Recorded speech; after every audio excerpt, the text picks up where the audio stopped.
ஆ அன்பு நண்பர்களே, இப்போது நம்ம சிவலிங்கத்தை விஷயத்தை எல்லாத்தையும் பார்த்துட்டோம். இப்போ நம்ம சிவலிங்கத்தை நம்ம கோயிலில் போகும்போது என்னென்னலாம் பார்க்குறோம், அந்த அலங்காரத்தை பார்க்குறோன்றத, அப்புறம் அங்கே அந்த சந்தனம் வச்சுருப்பாங்க, விபூதி வச்சுருப்பாங்க, அப்புறம் அங்கே வத்தி ஏற்றி வச்சுருப்பாங்க, அப்புறம் பார்த்திங்கன்னா தேங்காய் உடச்சி வச்சுருப்பாங்க, அப்புறம் பார்த்திங்கன்னா வாழைப்பழம் வச்சுருப்பாங்க, அப்புறம் சாமிக்கு கொழுக்கட்டை படைப்பாங்க, அப்புறம் நெய்வேத்தியம் அந்த லகுவான உணவை அங்கே படைச்சிருப்பாங்க. இதெல்லாம் நம்ம பார்ப்போம். அதுக்கப்புறம் சாமிக்கு தீபார்த்தனை காட்டுவாங்க. இதெல்லாம் அங்கே நடக்கிறத நம்ம பார்த்துருக்குறோம். இதில் என்ன நம்ம தெரிஞ்சிக்க வேண்டியது அப்படின்னு கேட்டிங்கன்னா, அங்கே இதெல்லாம் ஏன் வச்சுருக்காங்க, இதனுடைய தாற்பயம் என்ன அப்படின்னு கேட்டிங்கன்னா, இந்த உடலும் உயிரும் இணைஞ்சிடுச்சு அப்படின்னா என்ன ஆகும் அப்படின்னு கேட்டிங்கன்னா, அந்த இடத்துல ஒரு நறுமணம், சரியா, நறுமணம் வீசும். அந்த நறுமணம்ன்றது ஒரு பியூரிட்டி இருக்கும் அந்த நறுமணத்தில். அது எங்கேருந்து வருதுன்னே தெரியாது. ஆனால் அந்த சித்தர்கள் இருக்கின்ற இடங்களில் சித்தர்கள் நம்மளை அணுகும் போதும் சரி, அந்த இடங்கள் அப்படி ஒரு நறுமணத்தில் மிதக்கும். அதை தான் அங்கே உங்களுக்கு காட்டியிருப்பாங்க. அந்த வத்தி, சந்தனம், அப்புறம் அந்த சாம்பிராணி போடுறது, அப்புறம் பூ மலர்கள் வச்சு அலங்காரம் பண்ணுறது, அதெல்லாம் இருக்கிறதெல்லாம். அப்புறம் பார்த்திங்கன்னா பஞ்சாமிர்தம் கொடுப்பாங்க. சாமிக்கு அபிஷேகம் பண்ணிவிட்டு பஞ்சாமிர்தம் கொடுப்பாங்க. ஸோ அந்த பஞ்சாமிர்தத்தை சுவை என்னன்னா, அந்த இனிப்பு எல்லாமே கலந்த சுவை. அதுதான் அமிர்தம். பஞ்சாமிர்தம்ன்றது பஞ்ச அமிர்தங்கள் 5 புலன்களின் மூலமாகவும் உங்களுக்கு 5 விதமான அந்த அமிர்தம் கிடைக்கும். நம்ம காது மூலயமா ஒரு அமிர்தம், அது என்னன்னா ஒரு ஒளினா சவுண்டு. அதுக்கு தான் அங்கே பெல் அடிப்பாங்க, கோயில் மணி ஓசை அடிப்பாங்க, அந்த பெல்லு சவுண்டு. அந்த மாதிரி கண்ணின் மூலயமா பார்க்க தான் அந்த ஜோதி காட்டுவாங்க. அது தீபம் ஏற்றி தீபார்த்தனை காட்டுவாங்க சாமிக்கு.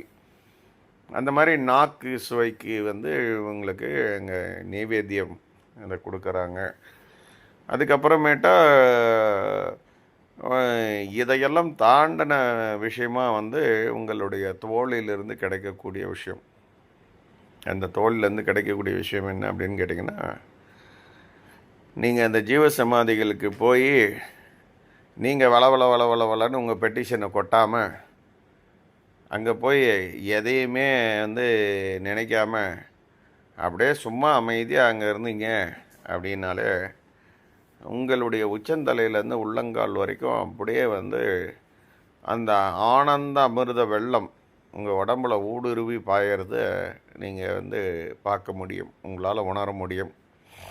இது உணர்ந்தவங்க இருக்காங்க அப்படின்னா அவங்க ஒரு நல்ல நிலைக்கு போயிட்டாங்கன்னு அர்த்தம், நல்ல நிலையில் இருக்காங்கன்னு அர்த்தம். ஏன்னா இந்த நறுமணத்தையும் உணர்ந்துருவாங்க, காதில் அந்த பெல் ஓசையும் கேட்டுருவாங்க, நாதம் அப்படின்னு சொல்லக்கூடிய விஷயத்தையும் கேட்டுருவாங்க, கண்களால் அந்த ஒளியை கூட பார்த்துருவாங்க. ஆனால் அவங்க அந்த ஜீவசமாதியிலேருந்து வரக்கூடிய, அந்த ஜீவசமாதிக்கு போனால் என்ன கிடைக்கும் அப்படின்னு கேட்குறாங்க இல்லையா, அது என்ன அப்படின்னு கேட்டிங்கன்னா, உங்கள் உடம்பை அழியா தேகமாக மாற்றுகின்ற அந்த அமிர்த வெள்ளம், அந்த ஆனந்த அமிர்த வெள்ளம் உங்கள் உடம்புல பாயறத நல்லாவே அங்கே உணர முடியும். அது எப்போ உணர முடியும் அப்படின்னு கேட்டிங்கன்னா, நீங்கள் அமைதியாக அங்கே உட்காரணும். நீங்கள் உட்காந்துக்கின்னு புலம்போன்னு புலம்பக்கூடாது அங்கே உட்காந்துக்கிட்டு. சரியா? அப்போ அமைதியாக இருந்தீங்க அப்படின்னா அந்த அமிர்த வெள்ளம் உங்களுக்குள்ளே பாயறது, அந்த ஆனந்தத்தை பாயறத உங்களால் உணர முடியும். அப்போ என்ன ஆகுனா உங்களுக்கு அந்த அமிர்தம் உள்ள அந்த ஆனந்த வெள்ளம் உங்களுக்குள்ளே பாயும் போது உங்கள் உடம்பில் இருக்கக்கூடிய என்ன சொல்கிறது எதிர்ப்பு சக்தி, நோய் எதிர்ப்பு சக்தி. ஏன்னா இது ஆனந்தம் அப்படின்றது உங்களுடைய ஆன்மாவிலிருந்து கிடைக்கக்கூடிய, உயிரிலிருந்து கிடைக்கக்கூடிய மருந்து, ஆனந்த மருந்து, வைத்திய நாத மருந்து, கோபாவேசிகளுக்கு கிடைக்காத மருந்து, நல்ல மருந்து இது, மருந்து வைத்திய நாத மருந்து அப்படின்னு வள்ளல் பெருமான் சொல்லியிருப்பாங்க. ஸோ இந்த ஜீவசமாதிகளுக்கு போகும்போது நம்மளுக்கு இந்த மருந்தானது ஆட்டோமேட்டிக்காக உங்கள் உடம்புல ஏறுறத நீங்கள் பார்க்க முடியும். எப்படி நீங்கள் இந்த கேம்ப் ஃபயரில் பக்கத்தில் போய் உட்காந்திங்கனாலே அந்த அந்த உஷ்ணம் உங்களுக்கு உடம்புல அந்த குளிரை விரட்டி அடிக்குது பாருங்கள். அந்த போய் ஒரு கொடைக்கானலில் போய் உட்காந்துருக்கீங்க, அந்த குளிர் தங்காமல் போய் அந்த கேம்ப் ஃபயரில் போய் முன்னாடி சும்மா உட்காந்தா போதும். அங்கே போய் எதுவுமே பண்ண தேவையில்லை. நீங்கள் சும்மா உட்காந்திங்கனால உங்களுக்கு அந்த உஷ்ணம் உடம்புல பாஞ்சு உங்களுடைய குளிரை நீக்கிறத போல் உங்களுக்குள்ளே இருக்கக்கூடிய அந்த கவலை, அந்த துக்கம், அந்த விஷயத்தை இந்த ஆனந்தம் என்பது உள்ளே வரும்போது பார்த்திங்கன்னா உங்களுக்கு மனசில் ஒரு தெளிவு கிடைக்கும், ஒரு அமைதி கிடைக்கும். உங்களால் தெளிவான முடிவுகளை எடுக்க முடியும். இதனால் வரைக்கும் குழம்பி இருப்பீங்க, குழப்பமான விஷயங்களாகவே இருக்கும். ஆனால் இப்போ எப்படி அங்கே இருப்பீங்க அப்படின்னா ஒரு முடிவு, நல்ல முடிவு எடுத்து உங்கள் வாழ்க்கையில் ஒரு நல்ல ஒரு முடிவை எடுத்துக்கொண்டு அடுத்த ஸ்டெப்பு வைக்கிறதுக்கான ஒரு தைரியம், உங்களுக்கு ஒரு தெளிவு, உங்களுக்கு ஒரு ஒரு அமைதி நிலை எல்லாமே அங்கே கிடைக்கும். ஸோ நீங்கள் ஜீவசமாதிகள் போகிறதுனால நீங்கள் அங்கே போய் உட்காந்து உங்களுடைய என்ன புலம்பலை கொட்டினாலும் பிரயோஜனம் கிடையாது. புலம்பலெல்லாம் பண்ணிவிட்டு நிறுத்திட்டு சும்மா போய் அங்கே உட்காருங்க. எப்படி நம்ம குளிர் காயிற இடத்துல ஜஸ்ட்டு நம்ம போய் உட்காடுறோமோ அந்த மாதிரி நம்ம கொஞ்சம் நேரம் அமைதியாக உட்காந்துருந்தால் போதும்.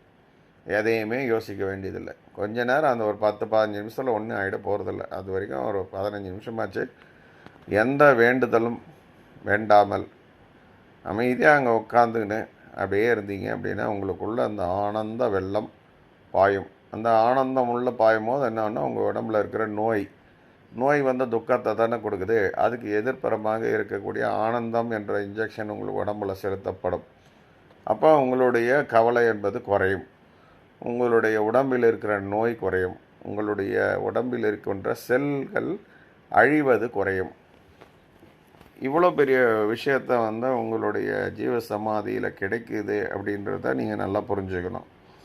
உங்கள் மனதை ஓட விட்டுக்கினே இருந்தீங்க அப்படின்னா இந்த எல்லாத்தையும் உங்களால் புரிஞ்சிக்க முடியாது. அதனால் எப்பயுமே நீங்கள் ஜீவசமாதி போனீங்கன்னா லபன்னு புலம்பாதீங்க. அமைதியாக கம்முன்னு இருங்க. உங்களுடைய இவ்வளவு நாள் பிரச்சனைகளால் ஏற்படுகின்ற என்ன ஏற்படுது, உங்களுக்கு துக்கம் தானே ஏற்படுது. பிரச்சனை அதிகமாக நம்ம என்ன சிரிச்சிக்கின்னு இருக்க போகிறோம்? நம்ம போய் அந்த துக்கம் தாழாமல் நம்ம அழுதுங்க கிடப்போம், இல்லை மனசு கஷ்டத்தோடு அப்படியே சோர்ந்து போயிருப்போம். இப்போ நீங்கள் அங்கே போய் அமைதியாக உட்கார்ந்தீங்க அப்படின்னா உங்களுடைய உடல் சோர்வை நீக்கிறோம், உங்கள் மனதில் இருக்கின்ற அந்த துக்கத்தை நீக்கிறோம். அந்த துக்கம் நீங்கனாலே நீங்கள் கொஞ்சம் பிரிஸ்க் ஆகிடுவீங்க, இன்னும் கொஞ்சம் எனர்ஜி வந்துடும், போராடலாம் நம்ம அப்படின்ற ஒரு உத்வேகம் வந்துடும் உங்களுக்குள்ள. ஒரு என்ன சொல்கிறேன்னா நெக்ஸ்ட்டு ஸ்டெப்பை பார்த்துருவோண்டா, இந்த கஜினி முகமது மாதிரி நீங்கள் எத்தனை தடவை படையெடுக்கிறோமோ அத்தனை தடவையும் நம்ம எடுப்போம், ஆனது ஆகட்டும் அப்படின்னு முயற்சிகளை நீங்கள் திருப்பி எடுக்கக்கூடிய தன்னம்பிக்கை உங்கள்கிட்ட வளரும். சரியா? அதனால் இதெல்லாமே இந்த ஜீவசமாதிகளில் வச்சிருக்கிற விஷயங்கள். ஏன் அந்த உணவு நம்முடைய உணவில் சேர்த்துக்க வேண்டிய விஷயத்தையும் அதில் சொல்லியிருப்பாங்க. ஏன்னா வாழைப்பழம் போட்டிருப்பாங்க, மஞ்சள் வாழைப்பழம். இந்த வாழைப்பழத்தை சாப்பிட்டீங்க அப்படின்னா என்ன ஆகும்னா உங்களுக்கு உடம்பில் இந்த மலச்சிக்கல் ஏற்படாது. ஏன்னா நீங்கள் யோகம் பண்ணும்போது என்ன ஆகுனா சில நேரங்களில் நிறைய மனம் இயங்கிக்கிட்டே தான் இருக்கும் ஆரம்ப கட்டத்திலலாம். அப்போ இயங்கும் போது என்னென்னா உங்கள் உடம்புல அதிகமான உஷ்ணம் உருவாயிடும். அந்த உஷ்ணம் உருவாச்சுன்னா நீங்கள் என்ன பண்ணுவீங்க அப்படின்னா, உங்களுக்கு அந்த மலம் கட்டிடும். மலம் போனால் ரத்தம் வரும். அந்த மாதிரி ஆசன வலிக்க ஆரம்பிக்கும். இதெல்லாமே உங்களுக்கு வந்து ஆரம்ப கட்டத்தில் வர ஆரம்பிக்கும். மனம் இயங்கிட்டு இருக்கிற வரைக்கும் இதெல்லாம் நடக்கும். அதை அவாய்ட் பண்ணுறதுக்கு தான் அவங்க வந்து இந்த வாழைப்பழத்தை கொடுத்துருக்குறாங்க. அதே மாதிரி பார்த்திங்கன்னா தேங்காவை வந்து கொடுத்துருப்பாங்க. ஸோ தேங்காவை எதுக்கு கொடுக்குறாங்க அப்படின்னு பார்த்திங்கன்னா, இந்த உடல் சூடு அதிகமாகும் போது, நீங்கள் மனம் இயங்கும் போது நீங்கள் செய்கின்ற யோகத்தினால் வந்து என்ன ஆகும்னா, உடம்பு சூடாகி உங்களுக்கு உடம்புல அந்த வயிறு வந்து புண்ணாயிடும். வயிறு வந்து ரொம்ப அல்சர் ப்ராப்ளம் அதிகமாகிடும், பெல்ச்சிங் அதிகமாகிடும், அப்படியே ஏப்பம் வர்றது, வயிறு வீங்கின்னு இருக்கிறது, வயிறு அப்படியே பானை மாதிரி ஆயிடுறது, இதெல்லாமே உங்களுக்கு ஏற்படும். இதெல்லாத்தையும் அவாய்ட் பண்ணுறதுக்கு தான் அந்த தேங்காவை வந்து அதை காட்டியிருப்பாங்க. தேங்காவை நம்ம அந்த அந்த தேங்காய் பாலாக வந்து வெறும் வயிற்றில் குடித்தா நல்லது. அந்த புண்ணை ஆற்றிடும். அது மாதிரி தேங்காவை வந்து நம்ம உடம்புல சேர்த்துக்கும் போது அந்த அந்த ரணம் ஆறும். உடம்புல வந்து அந்த எண்ணெய் பசை இருக்கும். இது என்ன ஆகும் அப்படின்னு கேட்டிங்கன்னா, இந்த யோக உஷ்ணத்தில் பண்ணும்போது என்னன்னா, உங்கள் உடம்புல இருக்கிற எண்ணெய் பசை வந்து குறைஞ்சிரும். அப்போது ட்ரை ஸ்கின் உருவாயிடும். அந்த ட்ரை ஸ்கின் உருவாச்சுன்னா உங்களுக்கு நிறைய அரிப்பு வர ஆரம்பிச்சிடும். கண்ணாமண்ணான்னு உடம்பு முழுக்க அரிக்கிற மாதிரி ஆகிடும். உங்களுக்கு சொரிஞ்சிக்கிட்டே இருக்கிற மாதிரி ஆகிடும். இது எல்லாமே அந்த ஹீட்டினுடைய எஃபெக்ட்டு தான். இது எப்பயுமே நீங்கள் வந்து நல்லா புரிஞ்சுக்குங்க. யோக உஷ்ணம்லாம் சொல்லி கிடப்பாங்க. அதெல்லாத்தையும் மறந்துடுங்க. எப்பயுமே நீங்கள் இறைவன் எங்கிருக்கிறார் அப்படின்றத காட்டுறது வந்து நம்மளது வந்து சிவபெருமான் இருக்கிற இடம் எங்கன்னு கேட்டாங்கன்னா கைலாயமலை. கைலாயமலைன்றது வந்து இருக்கத்துலேயே ஹையஸ்ட் பாயிண்டில் இருக்குது. அப்போ அங்கே இடம் வந்து அப்படியே குளிர் பிரதேசமாகத்தான் இருக்குமே ஒழிய அங்கே வந்து உஷ்ணம்லாம் இருக்காதுன்றதை புரிஞ்சுங்க. அப்போ நீங்கள் இறைநிலைன்ற ஒன்றை நெருங்கும் போது என்ன ஆகும்னா, உங்கள் உடம்புல வந்து அப்படியே சில்லுன்னு இறங்கும். உங்களுக்கு புரியுதுங்களா? அப்போ சில்னஸ் தான் வரும். அதை மீறி உங்களுக்கு வந்து அந்த உஷ்ணம் வருது அப்படின்னா, அது நல்ல உஷ்ணம் கெட்ட உஷ்ணம்லாம் பேசாதீங்க. நெருப்புன்னா அது சுடும். நெருப்புன்னா எந்த பொருளை போட்டாலும் எரிக்கும். இவ்வளோ தான் அதனுடைய வேலை. சரியா? அதனால் வந்து உஷ்ணத்தை வந்து நீங்கள் நல்ல உஷ்ணம், யோக உஷ்ணம் அதெல்லாம் சேர்த்துக்கணும் அப்படிலாம் நீங்கள் பேசவே கூடாது. அது வந்து தவறான முறை. உங்களுக்கு எப்போல்லாம் மனம் இயங்கிட்டு இருக்கும்போது நீங்கள் யோகம் பண்ணிங்கன்னா, உங்களுக்கு அந்த மனதினுடைய இயக்கத்தினால உங்கள் உடம்பு வந்து உஷ்ணம் அதிகமாகி உங்களுடைய கண்ணில் புண்ணு வர ஆரம்பிக்கும். கண் பொங்கும். கண்ணில் வந்து அந்த கார்னியல் அல்சர்னு சொல்லுவோம். அந்த விழி பாப்பா இருக்குது பார்த்திங்களா, அந்த பாப்பாலே புண்ணு வந்துடும். அந்த கார்னியாலே அந்தளவுக்கு ஹீட்டு வந்து உங்களுக்கு வரும். அதே மாதிரி உடம்பு ஃபுல்லாக அரிப்பு வரும், ட்ரை ஸ்கின் வரும். அதெல்லாத்தையும் அவாய்ட் பண்ணுறதுக்கு தான் வந்து அந்த தேங்காவை யூஸ் பண்ணுறது. ஸோ நம்ம வந்து இந்த கேரளா ஃபுட்ஸ்லாம் பார்த்திங்கன்னா நிறைய தேங்காய் யூஸ் பண்ணுவாங்க, தேங்காய் எண்ணெய் யூஸ் பண்ணுவாங்க. ஸோ இதெல்லாம் வந்து அது என்ன பண்ணால் அந்த உடம்புல இருக்கிறவுடைய தோலை பலன்னு வச்சுக்கும். அந்த தோலில் வந்து அந்த மினுமினுப்பை வந்து அதிகம் பண்ணும். அப்படின்னா என்ன அர்த்தம்னா, தோலில் இருக்கிற அந்த எண்ணெய் பசை வந்து நல்லா இம்ப்ரூவ் ஆகியிருக்கும். ஸோ இதெல்லாத்துக்கும் அந்த விஷயத்தை உணர்த்துறதுக்கு தான் அந்த உணவு முறை வச்சுருக்காங்க, பக்குவமான உணவு முறை. அங்கே பார்த்திங்கன்னா கொழுக்கட்டெல்லாம் வந்து ஈஸிலி டைஜஸ்டபிள். சரியா? ஸோ அதெல்லாம் அந்த மாதிரி லகுவான உணவுகள், பக்குவமாய் உணவு கொண்டால் அப்படின்றது வந்து அதில் சொல்லியிருப்பாங்க நம்ம சித்தர் பாடல்கள்லாம். ஸோ இதெல்லாமே என்னென்னா, நம்ம செய்கிற பயிற்சிக்கான விஷயங்கள் தானே ஒழிய நீங்கள் உடனே சைவம் அசைவம்னு வந்து டிபேட் ஆரம்பிச்சிடாதீங்க. அதெல்லாத்தையும் தாண்டின விஷயத்த நம்ம பேசிக்கிட்டு இருக்கிறோம். சரியா? ஸோ சைவத்துக்கும் அசைவத்துக்கும் இதில் சம்மந்தம் கிடையாது. நம்ம உடம்பில் ஏற்படுகின்ற நோய்களுக்கு தகுந்த மாதிரி யோகத்தில் நோய்களே வராதுன்னெலாம் பேசக்கூடாது. நோய்கள் வரும். அதெல்லாம் தாண்டி தான் நம்ம போக வேண்டியிருக்கும். அப்போ அந்த அந்த நோய்களை வந்து கண்ட்ரோல் பண்ணுறதுக்கு தான் இந்த மாதிரி நம்மளுக்கு வந்து அந்த தேங்காய், அப்புறம் வந்து அந்த வாழைப்பழம், அதெல்லாம் வந்து நமக்கு முன்னோர்கள் அதை வச்சு படைக்க சொன்னது காரணம்னா, நம்ம படைச்சிக்கிறதுக்கு நம்ம சாப்பிட்றதுக்கு தான். ஏன்னா நம்ம படையல் போட்ட பிறகு என்ன பண்ணுறோம், நல்லா மூக்கு பிடிக்க டங்கு டம் கட்டி சாப்பிட்றோம் இல்லையா, அதெல்லாம் வந்து நம்ம சாப்பிட்றதுக்கு தான் அதை வந்து வச்சுருக்குறாங்க. அதனால் இந்த விஷயங்கள்லாம் நல்ல விஷயங்கள். ஸோ இதெல்லாம் தான் வந்து அந்த சிவலிங்கம்ன்றதுக்கான தத்துவங்களுக்கான முழு விளக்கம். அதனால் இதை வந்து பக்தி மார்க்கம்ன்றதில் இருக்கிறவங்க பக்தி மார்க்கத்தில் அப்படியே அதை வந்து கண்டினியூ பண்ணுங்கள்.